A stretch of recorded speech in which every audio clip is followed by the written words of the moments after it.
Hi, welcome to Morsels for Your Mind. I'm Elenita Chmilowski, and this is Rocco Staino.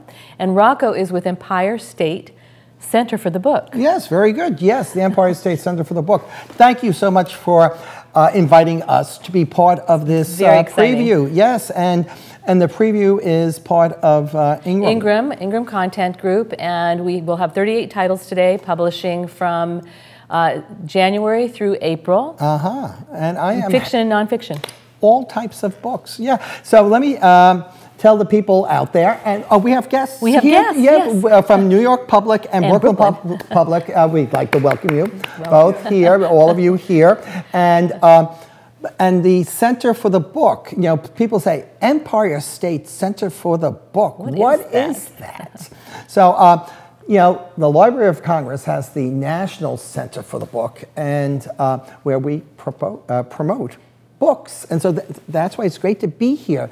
And so every state has an affiliate of the National Center for the Book, and usually it has the state's name. We're a little unusual because we call it the Empire State Center for the Book. It's really the New York State affiliate, and we promote libraries, literature, and there's another L which I do not remember, but we do fun things like we do the New York State Writers Hall of Fame, where every year we induct a class of writers, and we use the word writer specifically as opposed to author because we induct people that write fiction, nonfiction, journalists, lyricists. Stephen Sondheim is in the New York State Writers Hall of Fame. Poets. So June 4th will be our 10th anniversary when we'll be inducting 6 new people, 3 living and 3 deceased. The living people have to show up, but you know, we give the other people a pass. But yeah, so we've had Toni Morrison and E.L. Doctorow and people like that inducted over the course of the last 10 years. So we're really excited about that. We do something else called Letters About Literature, where teachers and librarians have students write letters to authors about how a particular book affected them personally. And the other thing we do is we work with the American Library Association in dedicating literary landmarks around New York State. So that's another fun thing. But this is the first time we're able to participate in something like this to promote books, especially books that you may not know about. Yes. So we have 38. So we better get going. Books, right. And they're from, as we said earlier, INGRAM Content Group, and these publishers work with Consortium, Publisher Group West, INGRAM Publishing Services, and Two Rivers. So they're independent publishers, and I'm very excited to be sharing them with you today. And I'm actually talking about the first book. It's Hallmark Publishing, which we all know the Hallmark Channel and the great Hallmark movies. It's called The Secret Ingredient by Nancy NAICLE, and it's a love story. It takes place where it takes place in New York, and this young woman and this young man, Kelly and Andrew, are in love, and they're planning on starting a business together. And Andrew decides that he's going to go to Paris to study. So Kelly stays back, and she actually starts a bakery. She has a little pet potbelly pig named Gary. Her bakery's doing very well, and then she gets asked to be in a contest for Valentine's Day. So she's in the contest. Like a bake-off? A bake-off. Yes, a bake-off. And Gary shows up in town. So she's distracted with that. Little do they know that eventually they're going to be in a bake-off in New York City. Ah. And of course, at that point, that's when sparks start to fly. Oh, yes. And as the movie, they always kiss at the end. You know? So is this title based on a Hallmark movie? This one is not. This is a standalone. They're going to have 15 titles this year that they're publishing. 3 will be tied into one of their films. or 3 of their films, but this one is a standalone. Oh, you know, I mentioned this project, the Hallmark Project, to fans of the Hallmark Channel, and they are very enthusiastic about knowing about these titles. So I think people should be familiar with. It's called Hallmark Publishing. Yes, yes, and we are really excited to be working with them. And when's that? Did you tell me earlier that there's a recipe in the book? There's a recipe in the book. Yes, it's. I don't have the name of it, but yes, there is a recipe. I bet it's something with romance, a secret ingredient. And that book comes out in February. Oh, exciting! Just in time for Valentine's Day. Yes, exactly. The day before. Right.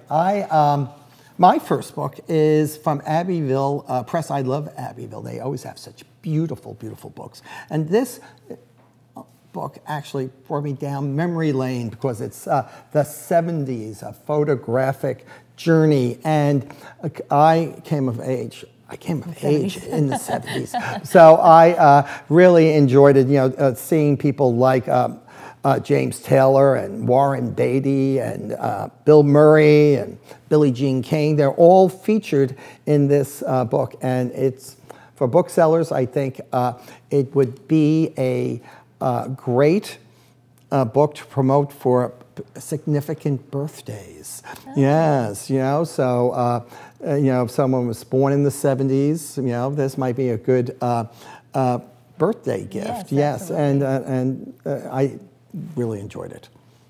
Well, we love Abbeville. I'm also going to be presenting an Abbeville Press book. It's The New Father by Armin Brott. And Armin has a best-selling book, Expectant Father, that has been selling for many, many years. This one, it guides fathers with toddlers, ages 12 months to 36 months. And it's broken down into 3-month segments. So that's where the growth spurts are. And it goes through what type of games do you play with your child that are age appropriate. It talks about the physical, intellectual, verbal, emotional, and social development of a child and at the stages that they're developing and what that development is. It also talks about how important it is for the father or the parent to connect with the rest of the family, with the spouse, siblings, friends, and how that connection really helps with child growth, and also how to manage screen time with the child. And, you know, baby showers. The mom gets all the gifts. Exactly. You know, so this is a great gift for I think, you know, maybe we should have a dad baby shower too, you know, and, you know, you could get 2 different things, and you get all dad-centric things, especially if you know as most people do, know the sex of the baby before time. Yes. Yeah, so. But this book actually would be really good because it doesn't matter. Right. If it's a little girl or a little boy. Right, yes, and you know, teach a dad to be a dad. Yeah, exactly. Yeah, that's, and who's the publisher? Oh, that is Abbeville. Oh, Abbeville, yes. Okay, great. And you know, I have my book is a publisher that I don't know. Is it Hopi? Hopi, and Hopi. They're from the University of Cairo, and this is their fiction imprint. Oh, and you know, the book I'm speaking about is The Woman from Tantora, and the author. So this book has been published in the Middle East. In the Middle East, but I guess it's being published here, and it is a novel from Palestine, and it talks. So it's from the point of an older woman looking back at her life, and when she was 13, how she, the Palestine Nakba incidents had her have to leave Palestine with the creation of Israel, and how she left her village never to come back. And the author of the book, Radwa Ashhour,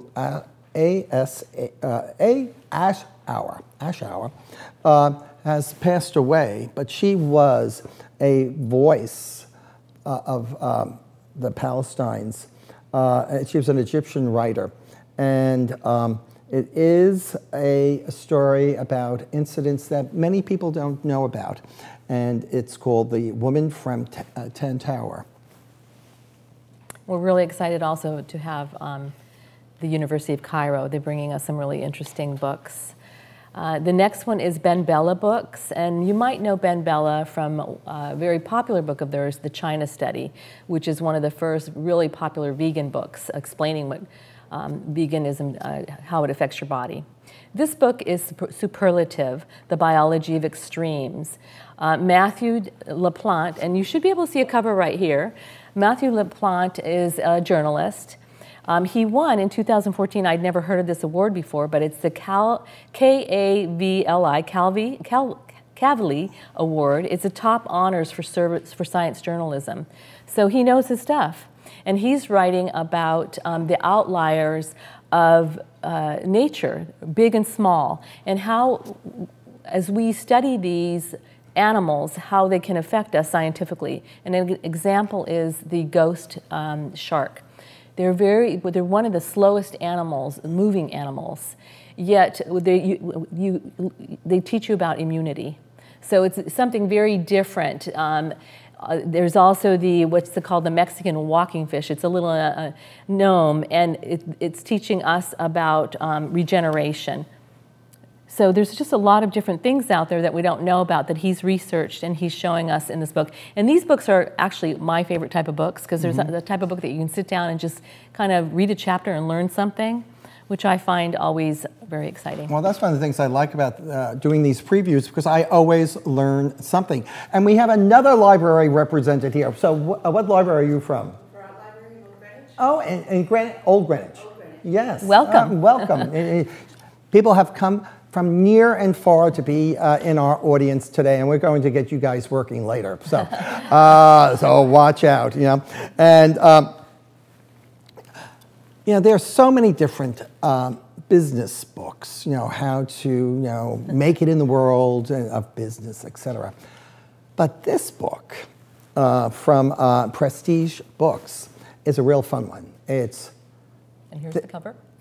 Think Like a Dog, How Dogs Teach Us to Be Happy in Life and Successful in Work. And I saw this book, I really kind of fell in love with it, because it's about a rescue dog. I have a rescue dog. I have two. And the dog's name is Sadie, and my dog's name is Sadie.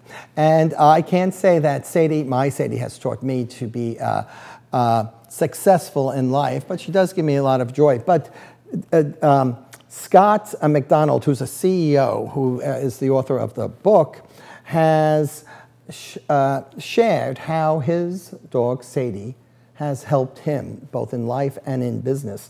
And I really enjoyed some of the chapter titles about being a good sniffer.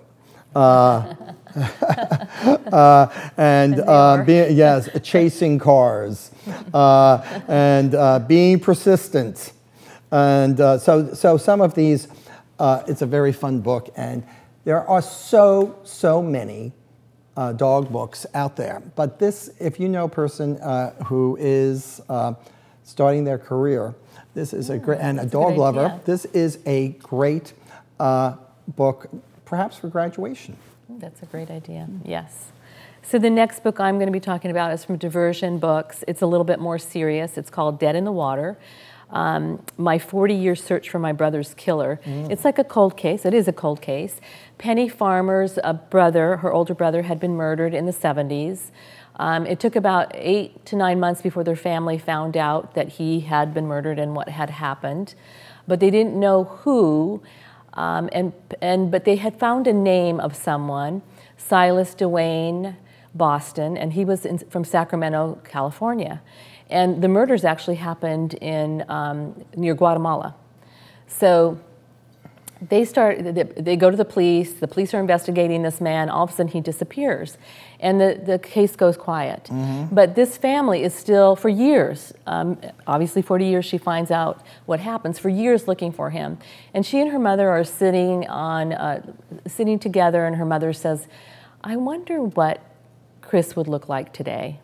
So Penny says, well, I'm going to go on Facebook and look at the murderer, who we know is the murderer, look at his Facebook page and see if I can find anything. She finds his sons that were 12 and 13 and witnessed the murder. and starts a conversation with them. And through the conversation, they realize that Silas was the murderer, that he had also murdered his wife. He had been interviewed for the what was it called, the California Gold State Killer. Oh. And he, I mean, they were really looking at him, but the DNA, they realized with DNA it wasn't him.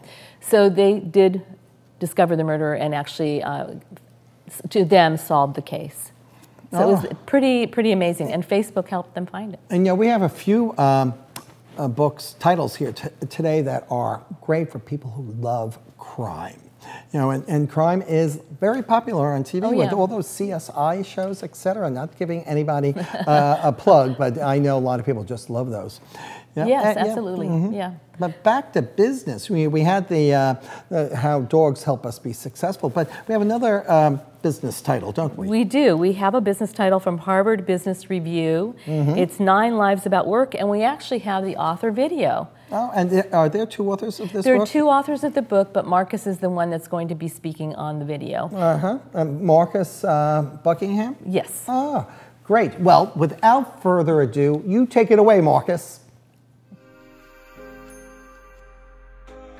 Don't you have a sense that things aren't quite right at work?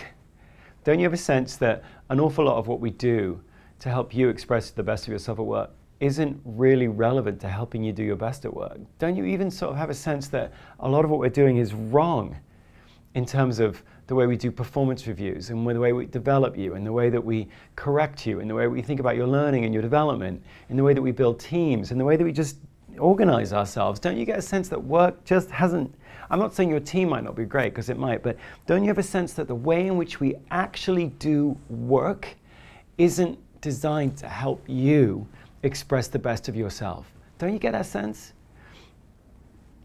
Well, if you do, you're not wrong.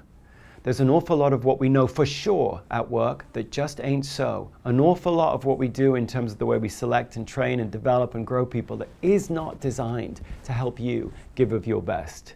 If you deep down know it's not quite right, then we are pulling together everybody that feels that way into a coalition of free-thinking leaders. Free-thinking because they're going to look at the world of work not through the lens of dogma or received wisdom, but through the lens of how things really are, how humans really are as humans at work, how we actually work together.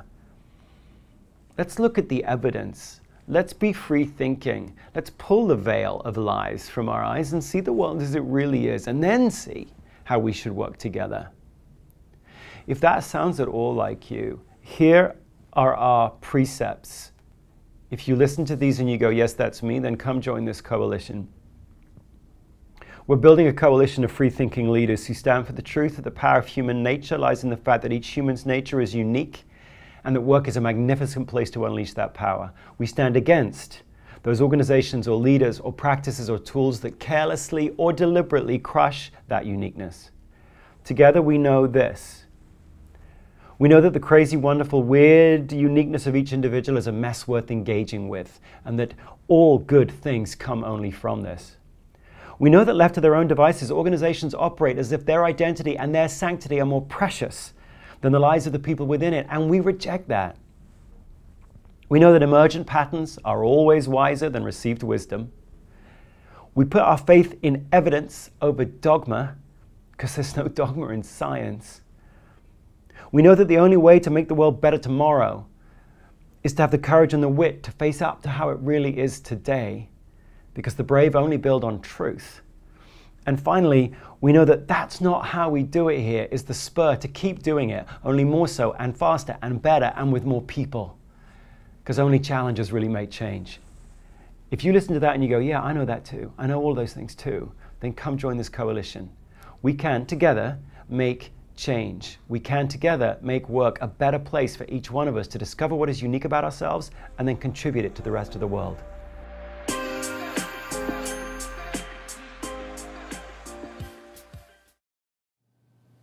So wasn't that an inspiring little section?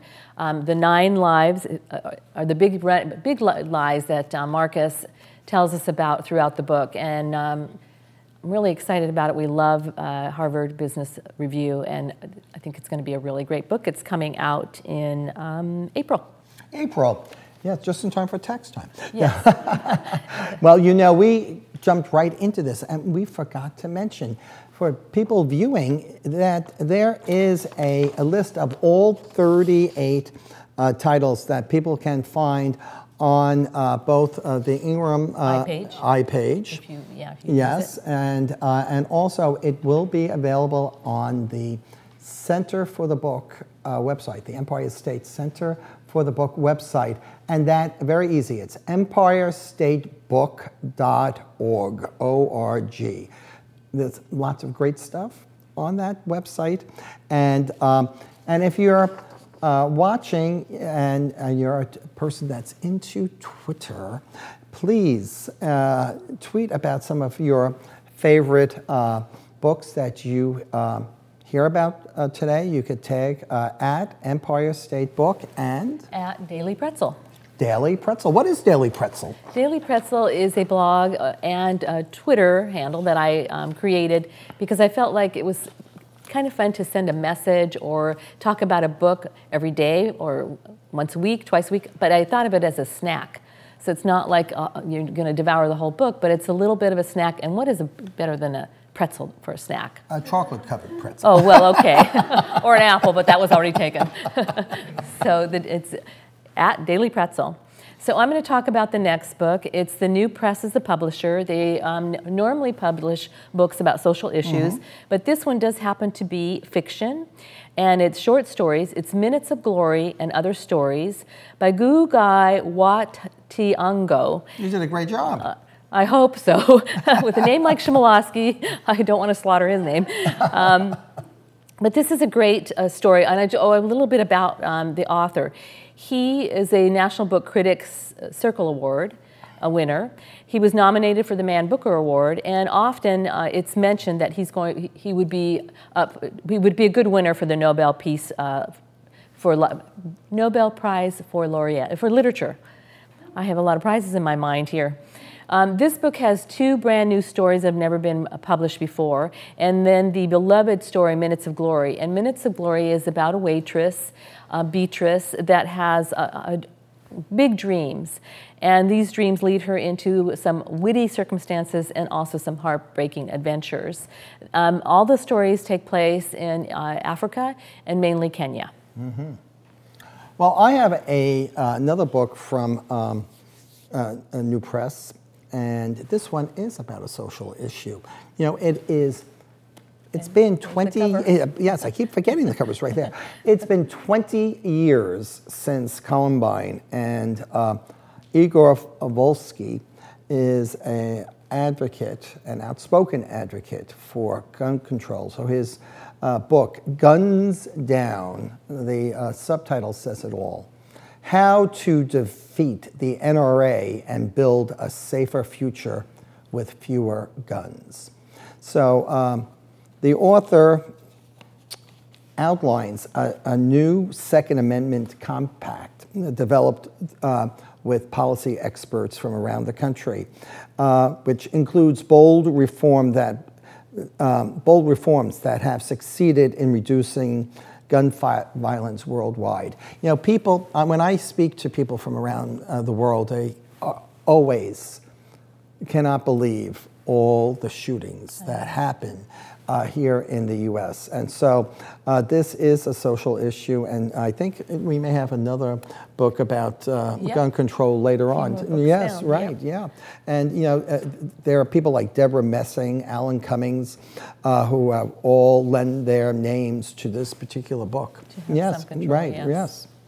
So on a lighter note, I'm going to be talking about So and So, or a book from So and So Publishing. So and So? Did you say So and So Publishing? Yes. So what is this book about? It is about nautical quilts, and it's 12 stitched and quilted projects celebrating the sea. So the author, Lynette Anderson, her grandfather was in the Navy, so that's her connection to the sea. So all the projects, which there are 12 of them, are all focused around the sea.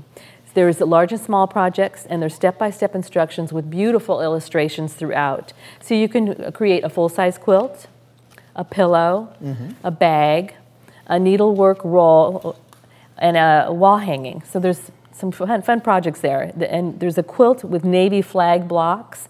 There's a large pillow frame stitching, which French stitching ships, anchors, seagulls, flags, mariner's compass, lighthouses. What more would you want in nautical quilting? And did you bring any of your handiwork here? I didn't, but you know, I just thought of something. ALA offers a sponsorship at ALA Annual, and they sell quilts to make money for the scholarship. They do. So, I mean, they offer scholarships. So maybe I'll talk to the publisher about doing a quilt. Yes, and I guess that's librarian quilters that usually do that, yes, right? yeah, and I would think they would accept publishers' quilters. Yeah, too. right, I would think so too. So we better start sewing. We only have a few weeks until midwinter, yes, and so we talked about cold cases, and yes, you know, and this book from Atlantic Monthly, yes, is the last stone by Mark Bowden, and Mark Bowden is a very well-known author. He is a very well-known author. If you know of Black Hawk Down, which was a book and a movie, and a National Book Award finalist. Yes. Yes. Oh, yes. He's definitely gets many awards and great reviews. And then last year he did Way in 1968, which was about Vietnam. And that was also a huge bestseller. He does he's a great writer, and he really brings the story right to you.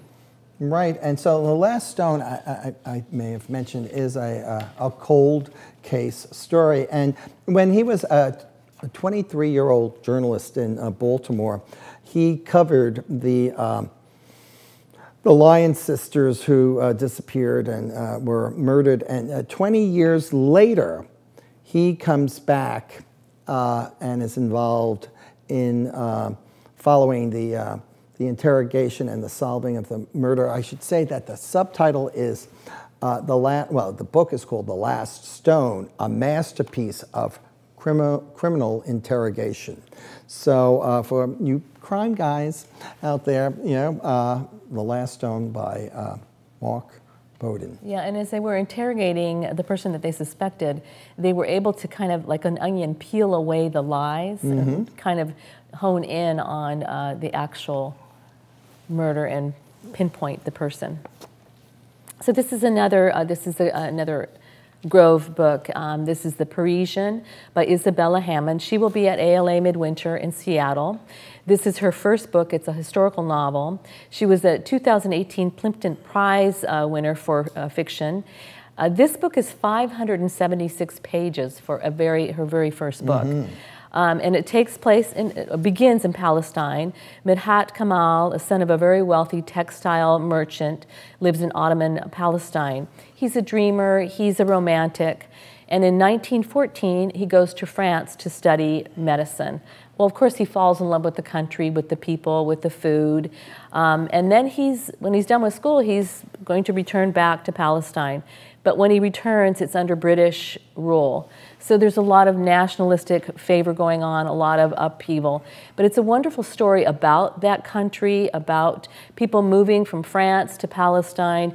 You know, today, I don't know much about what goes on in Palestine, only about the war. But this is telling you about a man, about his dreams, about his love, about his education, his family, and his country. So I'm really excited to read it. Did you say it was a debut? No. This is her first book. Oh, it is yes. a debut. 576 pages. Oh, boy. I can't even imagine. Yes. Well, I have a debut book also by... No, this is not a debut. This is not a debut? No. Oh, no, this is not a debut. No, yes. But anyway, Willow Wilson, Willow Wilson, The Bird King. It's a fantasy set in 1400 Spain. And we have Fatima. Okay, Fatima, who's a concubine in the royal caught in Granada during the last emirate of Muslim Spain. And she has so it's fantasy, we said. It's a fantasy book. And so she has a childhood friend who's a map maker. Yeah, so he's the map maker for the castle, for the king, right. but they grew up together. Right. And so he's able to put places on the maps, and then all of a sudden they appear. Yes, so let's say in this environment, we built a little cellar on a map. I would be able to go over and open the cellar door in reality.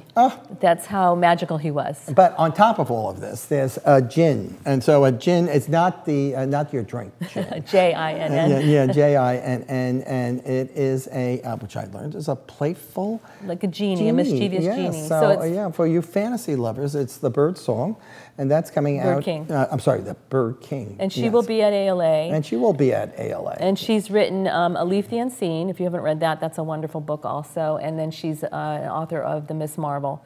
And she's amazing. One of my favorite books on the list. Not that I'm, Yeah, right, yes. Okay. So the next book is Canongate, from Canongate Books. And if you don't know Canongate, they're a UK publisher. This is Charlotte Runcie, and she's, it's Salt on Your Tongue, Women and the Sea. Now, isn't that a beautiful cover? I think the cover is absolutely amazing. The Bird King one was also beautiful. Charlotte has always been pulled by the sea. A lot of us, I hear people say, I like to live near the ocean, we're pulled by the sea. Well, she's lured by it. It's soothing, it's calming to her, and she really starts going more and more to the sea, first when her grandmother dies and then when she gets pregnant. So it's a memoir about the sea and her life. And we have another author who's joining us sorry, I forgot. Through video. And who's that? First I'm going to talk about Crooked Lane Books, the publisher. Yes. They usually do cozy fiction, cozy mysteries. Cozy. Like you're cozying up and you're reading a scary story, but it's not too scary and it's kind of fun. Could have a cat in it, maybe it doesn't. Well, this one is very different. This is a really scary story. Melanie Golding is, it's her first book. Again, a young author. First book, 304 pages, and everything I'm hearing is that it is really scary. So we do have a video. We do have a video. Okay, well, wait till you hear about this book.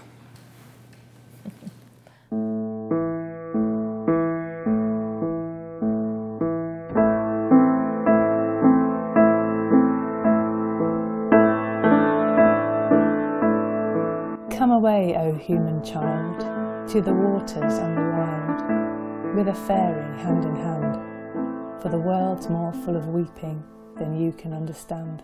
The book's inspired by a Welsh fairy tale called A Brewery of Eggshells. So it's a newborn changeling tale, and those kinds of changeling tales are about the mother. Childbirth is one of the most dangerous things that a woman can do. It's the closest that you'll come to death, and psychologically it will take you right to the edge. And Lauren in the book is taken to the edge and further than that.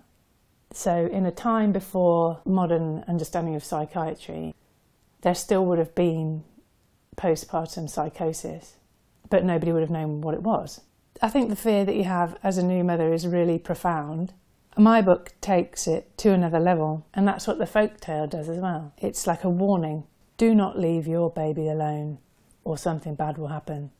And that's like the crux of Lauren's fear in the book. She can't leave the house, she can't leave the room. And then when she does leave them alone, the unthinkable happens. Water and bodies of water are quite important in this book. The heatwave has revealed a tiny bit of the village, and then there's all this other stuff just below the surface.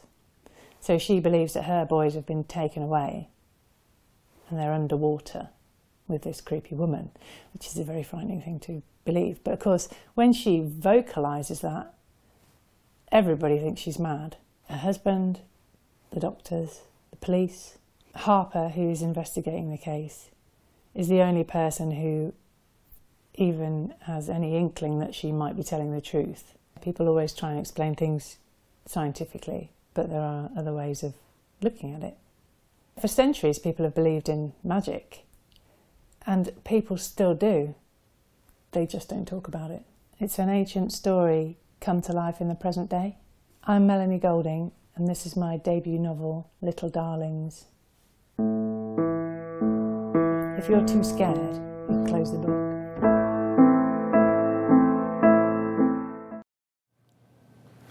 That's wow. creepy. Yes. Oh. Oh, so if you know people that like creepy stories, this is the book for them, yes, right? Scary, scary. And there are a lot of people that like to be scared when they read. Right. You know, 2019 is the 100th anniversary of the birth of Isaac Asimov. And so when you say Isaac Asimov, you think science fiction. Right. So we have and I believe this is a debut science fiction story, The Psychology of Time Travel, and it's published by Crooked Lane. Crooked Lane, yes. And so this, we're familiar with Hidden Figures, the women behind the scenes.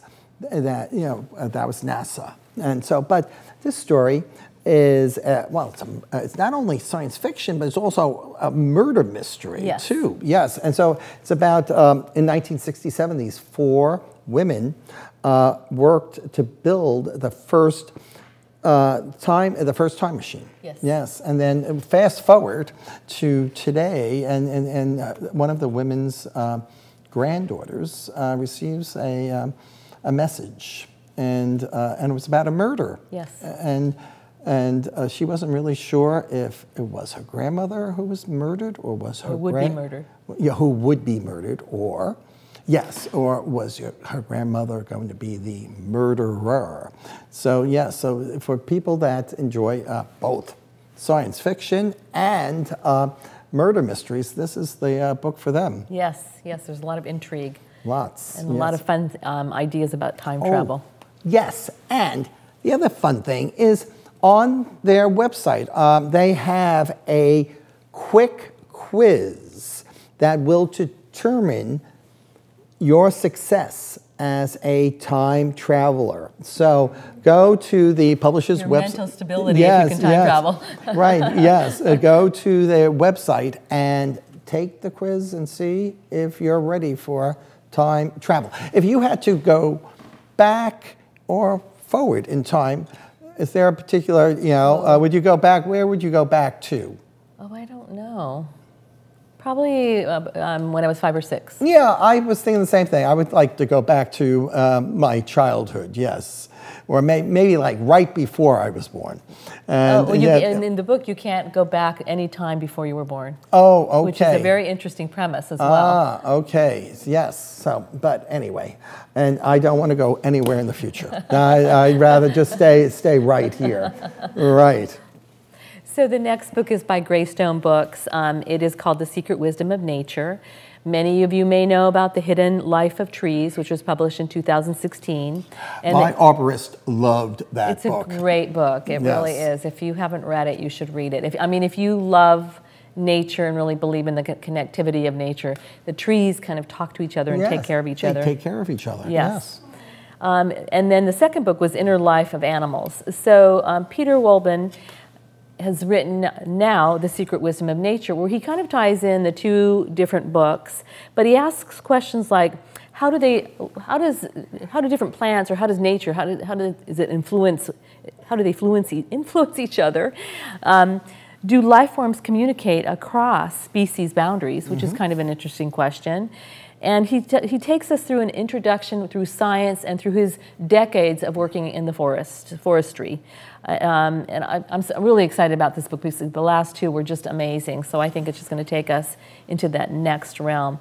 Let's see, here's some interesting things. Deciduous trees affect the rotation of the earth. They do. Isn't that interesting?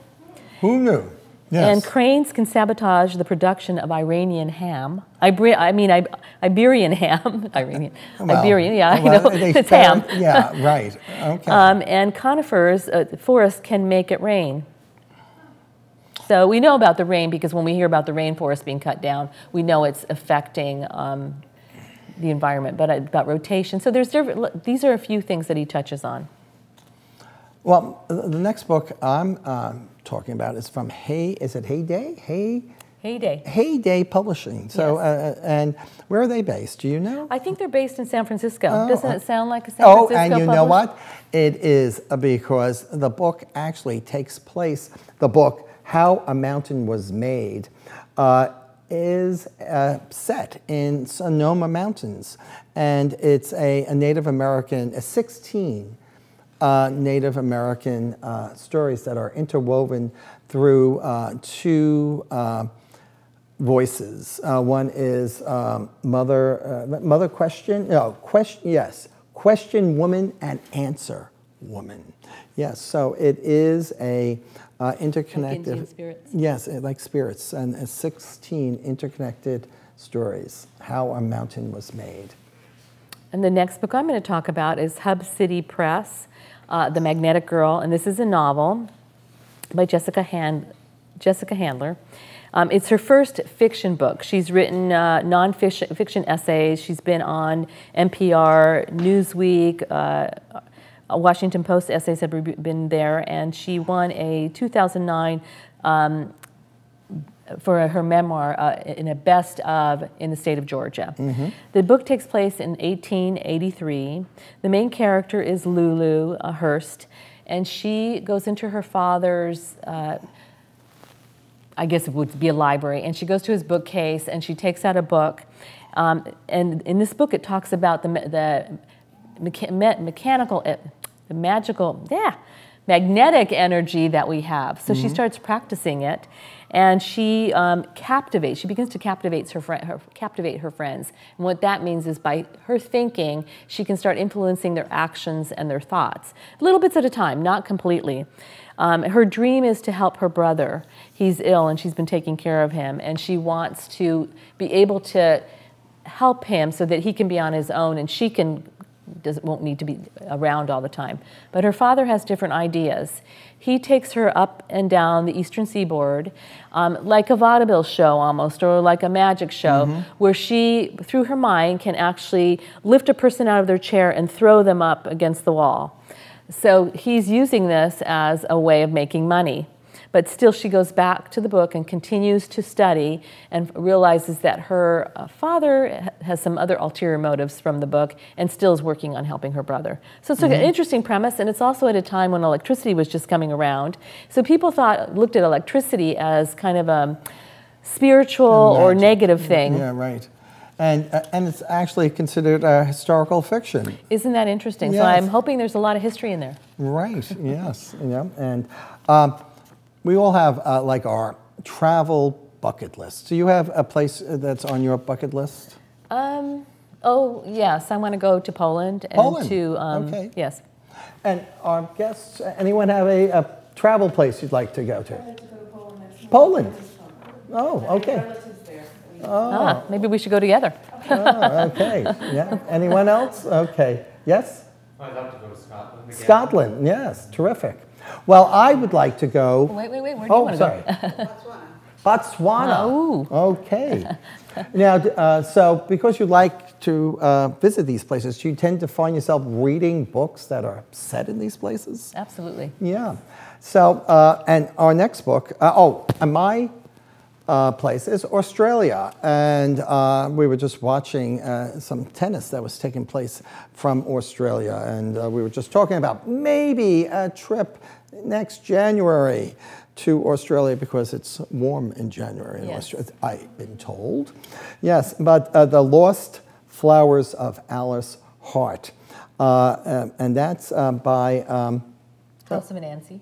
Which is a Groundwood. Yeah, they're the parent company. Okay, yes. And so it's set in Australia, but in various places in Australia. It's about, it starts out with a young girl whose father is abusive, and she goes to live with her grandmother, who's a gardener, and which is a very important part of the story because each chapter starts with a flower.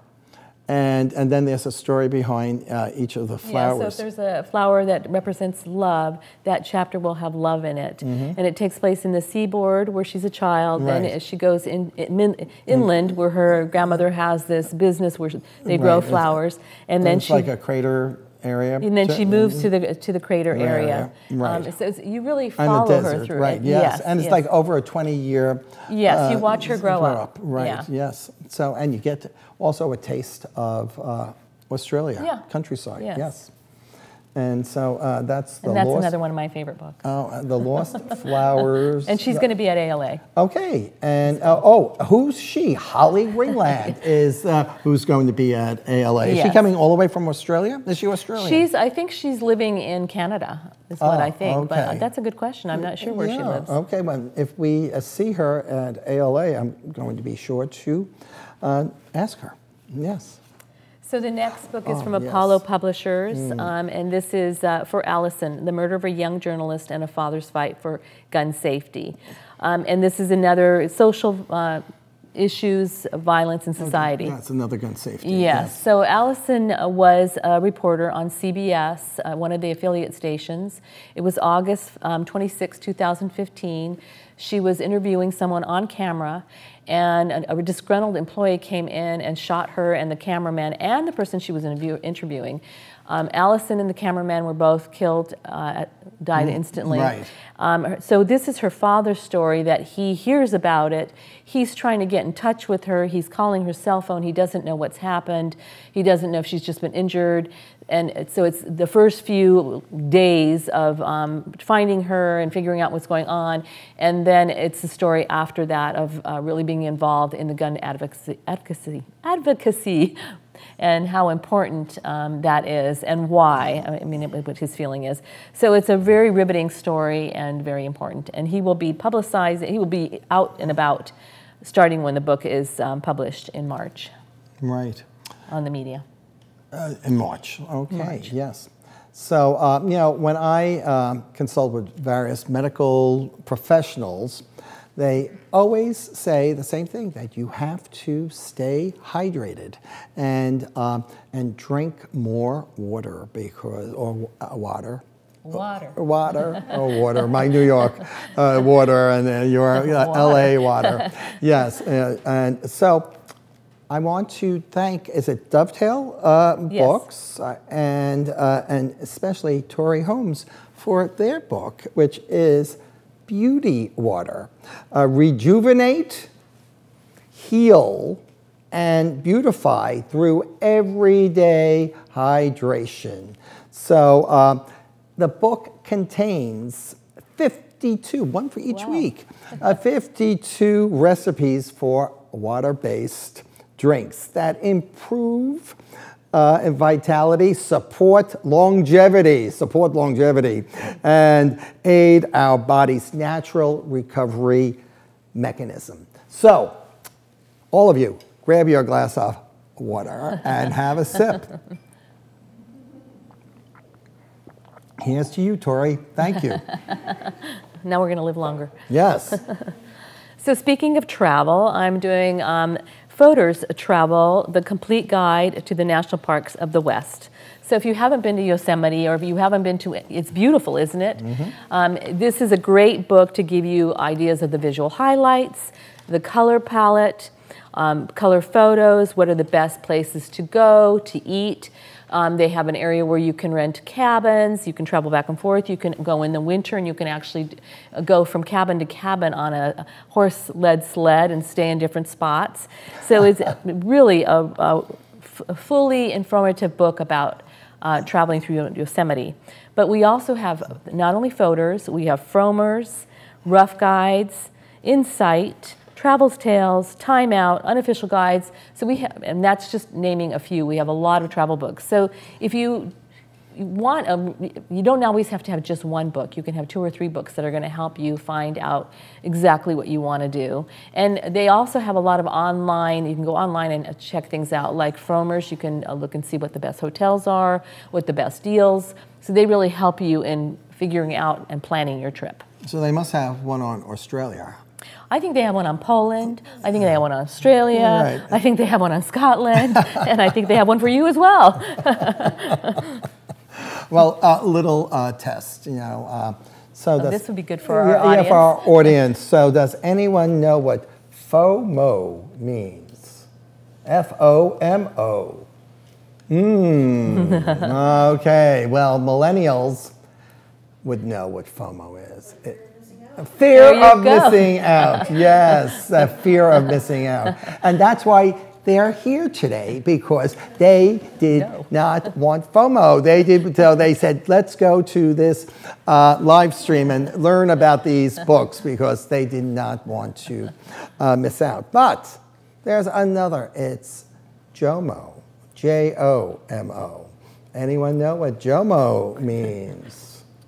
Well, it is the joy of missing out. So it's occasionally it's good to step back and miss out and do something else. And so Christine Bogus has put together 23 projects to celebrate. Oh, it's JOMO Knits. Knits, yes. Yeah, so if you're a knitter, this is a book for you. It's 21 projects to celebrate the joy of missing out. And millennials, I understand, are big knitters. So if you're for your favorite millennial who knits, this is the book for them. Or your millennial who you think they should learn. Yes, this is the book, and this is in paperback, and it is GMC Publications. Yes, and I think some libraries actually have some knitting groups going. They do. I know my public library has, in the community room, has a group that gets together. How about Brooklyn? Yeah, I mean, New York and Brooklyn, And I know Princeton as well. No, not in Connecticut. Everyone's home knitting, right? Yes. They stay home in the snow. But anyway, yes. So that's JOMO Knits. And what did you learn today, all our viewers? JOMO, joy of missing out. FOMO, fear of missing out. And some of those, I'm looking at some of the knits. There's a whole, there's a whole knit coat right there. Yes. Beautiful. Okay. So the next book is from Humanoids. Humanoids is a French publisher, and they do some amazing books in graphic novel form. And last, I think it was November, published Hedy Lamarr in graphic novel. And it talks about her career and also about her science mind and all the different things that she had done with science. And this one is Snow Day. So this one is about the Sheriff Spencer. It takes place in like a small town in middle America. And he's a new sheriff. He's being completely ignored until he gets in somewhat of a little brawl with these 3 factory workers, and he arrests them. And then the mayor tells him that he is to release them. And so he does, but things start getting to the point where Sheriff Spencer feels that he has to now lay down the law. So he gets in his snowplow. I had to read that twice. At first I thought it was snowmobile, but he gets in his snowplow and he actually goes and he, like you would do in the Wild Wild West, he lays down the law in graphic novel form. With a snowplow. With a snowplow. Okay, yes. So I guess one of those snowplow manufacturers should actually promote this book. Yes, It should come with every snowplow that's sold. Yes. Well, New South Books is the next publisher we're talking about. Alabama-based. They're a really wonderful publisher, and they do some fiction, and they're doing some wonderful history books. Right, and this is a great history book, especially for Black history. It's called American Founders, How People of African Descent Established Freedom in the New World. Originally, this was going to be a more of an encyclopedic type of book. That's what the publisher was looking at, and the price being a little higher, and we just felt that this is a book everyone should read. Right. Even though it is 384 pages of really deeply researched information. And Christina Proenza-Cole did great job doing the research, and there are facts, Black history facts in this book that you and I may not be familiar with. Right. Yes, and so I think every library, may want to consider purchasing this and having the author visit. Because she will do author visits. She does live in New York. And she's going to, and where is Queens? We have Brooklyn, we have New York Public, but we don't have Queens here today. And she's something in Queens. And she's going to be doing something in Queens. So, you know, we were mentioning many authors today, and, you know, some of them aren't very familiar. They're not everyday names. But the person you're going to be talking about is Erica Young. And we all know her Fear of Flying, which she's celebrating the 40th anniversary. It has sold over 3 million copies, and it's been translated into 45 different languages. So this is a book about poetry. It's with passion, wisdom, joy, and as we know with Erica, lust, longing, and desire, she believes are the architect of love. When she talks about her grandchildren or she's talking about the loss of her mother, the book has an uplifting and inspiring and stimulating sense to it. Yes, yes. So some poems are, yeah, here's one entitled Unicorns. Okay, let's move on to the next. The next book here, which is a memoir, and it's, again, it focuses on a period of history in a country that I wasn't familiar that these things were going on. It's called The PARROTS, PERCH, a memoir, and by Karen, is it Cleat? And, yes. Yes, so at the age of 60, Karen was invited to testify at the Brazilian National Truth Commission at the UN, and she talked about the human rights violations that she experienced personally. Yes. And was it her husband also? It's a partner. I think it was her husband that they were abducted. Right. And she was tortured. And she was from like a very well-to-do family in Brazil. And so it's all the, everything she went through was in horrific. Brazil. Yeah, and she was worried when she was testifying if she would start, you know, reliving it, but I think she made it through okay. And I do want to mention She Writes Press is the publisher, and they are based in California, and they are an amazing publisher. They take people's, if you've written something and you want to submit it to them, they will look at it. They will also, they give grants and they help new writers, so they're a really amazing group of women that run it. And then my next book. Well, yes, you know. Speaking of women. Yes, and speaking of women, but you know, so there's like this whole movement now with she sheds. Right. So you know, so what goes on in that she shed? I don't know, but your next book might kind of shine. Yeah, might shine some light on you know, not only men but women, but they go out. In the back, yes. Right, so Taunton Press, who does the Fine Woodworking magazine and also does Tools and Shops, an annual magazine, they have taken their top 10, their top articles in the last 10 years about building wood shops. So it's Wood Shops, expert advice for designing a great wood shop in any space. So it talks about, first you want to find a location, which could be the she shed. Right. Then you want to add, or maybe you don't, but think about adding heating or cooling. Then you want to make sure you have accessories and storage. Are you going to want ventilation if you're actually cutting, let's say if you want to build a workbench. If you're cutting it, you want to have a place that it's ventilated. How will you use this shop safely and confidently and comfortably? Also, it talks about building a wood bench, and they come in all sizes. They're not just one size. You can have a small one if you have a smaller space, medium or large. And then what height do you want to work at? You know, because some people are taller and they want it to be a little taller, or you're going to be standing, or are you going to be sitting? And also, what's going to collect the dust? Are you going to have a vacuum system that's going to collect the dust? So this book is amazing. It has illustrations throughout. It has for the novice, and it also has for the veteran wood shopper. Right. Well, I'm not going to make a call, but if you are on Instagram, which many of you are, you have to follow a bunny named Barnaby. Now, Barnaby is a rabbit here in New York and has 24,000 followers. 24. I'm lucky if I have 50. No. Yes, or Staino. On Instagram, please follow me so I can catch up to the bunny. And and the Instagram tag is a bunny named Barnaby. He is a cute bunny, of course. Little Angora bunny. Yes, and the subtitle is "It's a Bun Life." So this book is coming out right before Easter. What a great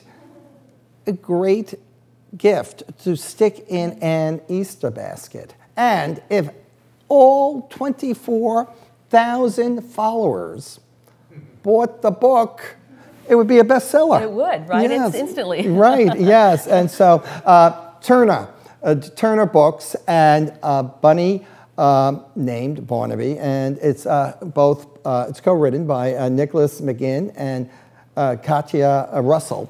And check out A Bunny Named Barnaby. You guys later could, you could start following it. So it'll be 24,006, 10, whatever. Yes, but a fun book. Yes.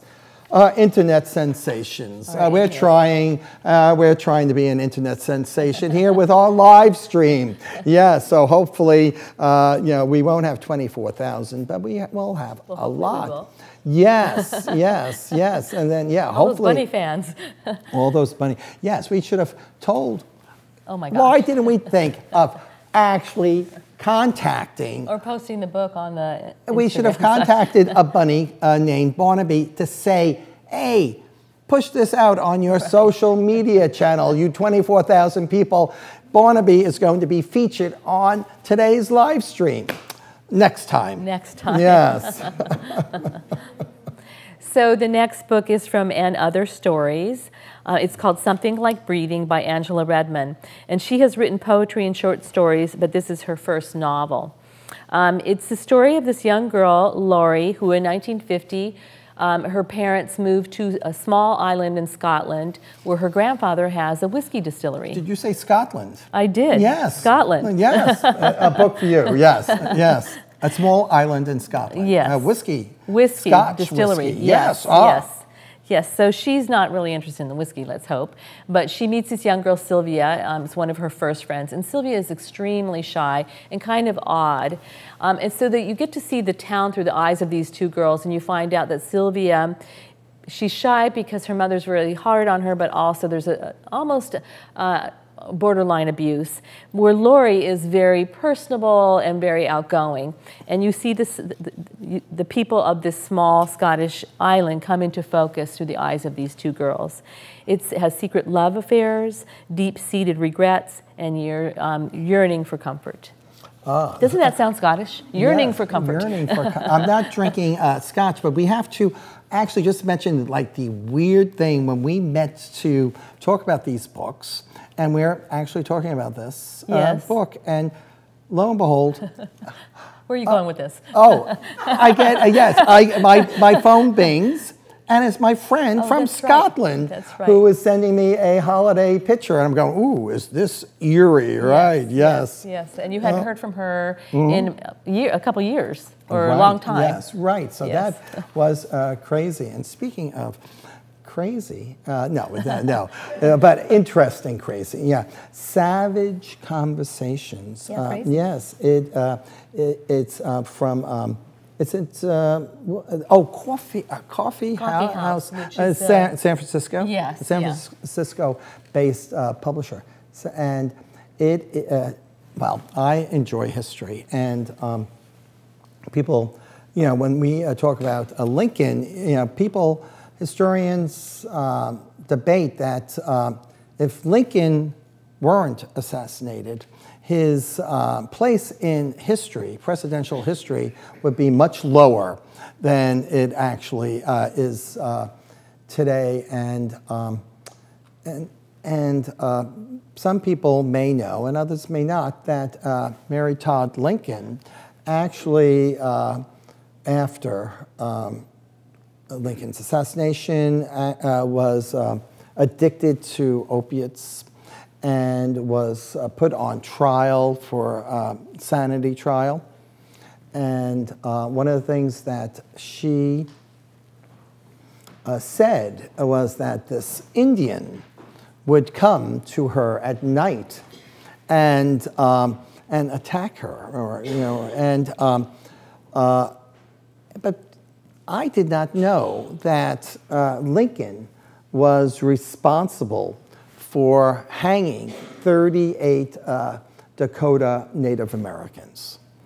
And so this is a great literary technique to use this. And Leanne Howe, the author, uses this as a literary technique to give us the voice of Native Americans. And it is a very interesting read. Yeah, I love books like that kind of take something that you know a little bit about and then weave in a very deep story. Right, yes. So the next book is Akashic Books, and it's a student of history. Now this author previously had an ABA in 2012, won an Indies Choice Award for one of her writings. This is a story of Rick Nagano, who lives in Los Angeles. He's going to USC, and he is studying as a graduate student of history, and he is having a hard time paying for rent in South Los Angeles, or his apartment. So he's struggling, and he decides to take a job with a very wealthy woman. She's an heir to the oil industry. Her name is Mrs. W. So he starts working for her, and in working with her, he starts seeing a completely different world than he grew up in and what he saw. Not just the money, but the power that these people had and the difference in culture and race, just in like around the corner from where he grew up. So it's a very dynamic story about the history of Los Angeles, but also this young man struggling and trying to figure out where his place is. Right. Oh. Well, you know, all these genetic testing kits. I got one last year for for the holidays, and so what did you discover when did you I send kind it of in? knew. My father's side is all Polish, and my mom's side we always call it Heinz 57, German, Irish, French, and Scottish. Right. That's exactly what it came out. Well, the Scottish was maybe 1%, but I am French, Irish, German, and lots of Eastern European. Right, and I was like 97% Southern Italian, and and then the other 2% was Southern Mediterranean and a touch of whatever, whatever happens to fall in that area. And so the Goose Fritz is the book that we're going to be talking about, which written by a Russian writer who has been blackballed blacklisted, I should say, in Russia. Yeah, Sergei Lebedov. Lebedov? Yes. Well, I call him Serge. But anyway, it's a story about a person who wants to know about their ancestors, and he's German heritage, but his German family all were in Russia in the like in the 1830s, and he starts to explore his family history, and this is much more interesting than our genealogy, and he found out that one of his relatives practiced alternative medicine and in the court of Catherine the Great, and then another relative actually supplied the midgets and hunchbacks, for whatever entertainment there were. So this is it's a interesting journey about a personal journey, but also a political history journey through Russian history. So if you're interested in Russia or a good family story, it's the Goose Fritz and New Vessel Press. New Vessel Press, yes. And the next book is going to be Scribe. It's a U.S. Scribe. Questions I asked about the Holocaust, or I am asked about the Holocaust, by Helen Freed. It's translated by Alice Olson. And our guests today have a copy They of have that a book. copy, yes, there we go. And Heidi was 19 when she was put into labor camps. She was born in 1924. She went to Auschwitz, and then she was in a couple other labor camps and did not get out until the war was over. She left and went to Sweden. That's where she stayed, and she became a psychologist. And she also wrote in 1990 a book called Fragments of Life, The Road to Auschwitz. It was published, as I said, in 1990 in English and in Swedish, and became a bestseller.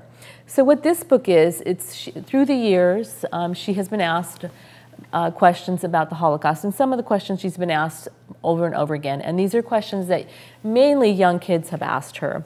And they're questions like, how was it to live on campus? Did you dream at night? I mean, that's an interesting question. Why did Hitler hate the Jews?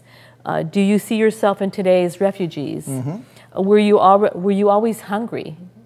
That's kind of scary. Were you afraid of death? And she also, there's also a question about sexual abuse. So she's very candid and answers each one of the questions in what she experienced or what she heard from other people in the camp. If she didn't experience it, she would relay what somebody else had experienced. So it's a very riveting story, and her whole feeling is that we should never forget. Ah, yes. Yeah. Well, you could look at this cover, All My Goodbyes, and so there is a hatchet on the cover. So we had that book earlier, that creepy book, Darling. The Little Darling, yes. And so All My Goodbyes is set in Argentina, and it has this woman going to Patagonia where she ends up being involved, as they describe, in horrific murders. And I guess you're going to have to read the book to find out. And you'll figure out what the axe is all about. Yeah, what the axe, it could only lead me to think. It's transit books. Yes. Horrific murders. Yeah. Oh, okay. And then the next one, so I guess we have a couple creepy books to end with. Yes. Bitter Lemon Press. This is Evil Things by Katja Ivar. It's her first novel. She was born in Russia. Then she moved to Dallas as a teenager and lived there, Dallas, Texas, USA. And now she lives in Paris. And it's a novel, and it's planned to have 3 books in the series. It's set in 1950 at the height of the Cold War, and the town is bordering the Soviet Union, which was what it was called at that time. And the investigator is Hala, and she is a very smart but misunderstood detective, and she's one of the first women that is on the homicide unit of the Helsinki homicide unit. They don't take her seriously at first, and then she moves to another precinct. She gets a call. She goes on a missing persons call, and she meets the family that called about the missing person and the grandson. And the grandson's a little strange. She's kind of quiet, but they decide to continue investigating. They go into the forest, and they find a body, and they realize that a crime has been committed, but they start realizing that this little town is harboring another crime, a crime as so evil, it is beyond anything any of them could have ever imagined. So we'll have to read the book. Evil. So evil. Oh, my. Evil Things. And this is described as Nordic noir.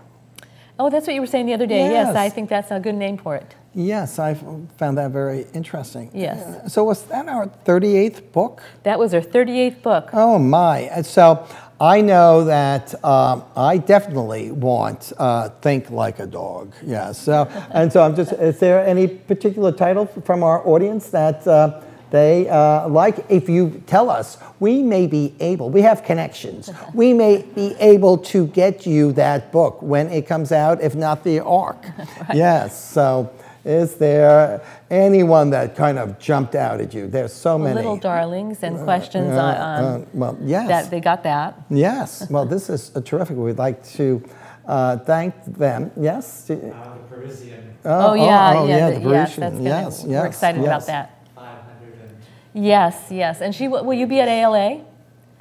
ALA Midwinter? Are you going?